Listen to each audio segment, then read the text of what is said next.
Hello, this is Sarah Emery with Concentrus. Today, I'm bringing you a short and sweet tip for managing your bounced email addresses. So you've probably seen this in your environment, this yellow warning here that says following email addresses have experienced bounces recently. And it also will flag the email address with this little warning icon indicating that the email address has recently experienced a bounce. If you have this warning, you are not able to trigger emails to this address until you clear it. So if it was a one-off and there was a bounce back due to a server problem on the customer side, you actually need to clear the bounce in order to be able to successfully send an email to this address. So in order to do that, you come to Lists, Relationships, Bounced email addresses. I'm just going to open that in a new tab.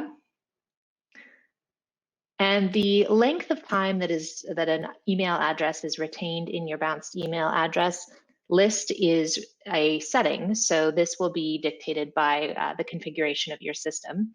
But typically it's somewhere in the 60 to 90 day range.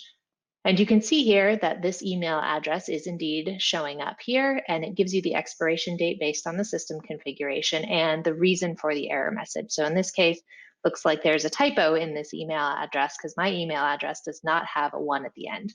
So I'm going to go ahead and delete this and hit mark all, or hit the delete button. If you have a lot, you can of course hit the mark all.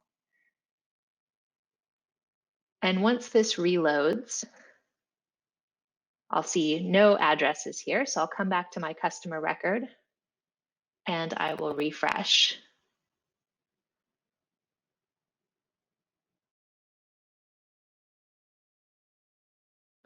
And now that warning message is gone, as is the flag next to the email address here. So in the case where you have an inaccurate email address, you would of course want to update the email address. But in this case, let's pretend it was a server error. I would be able to resend the email at this point now that I've cleared the error. So hopefully you found that helpful. I know sometimes customers aren't sure how to clear that. So that is a question that I've been asked more than once. So hopefully you found that tip helpful. Thank you so much for watching. Take care.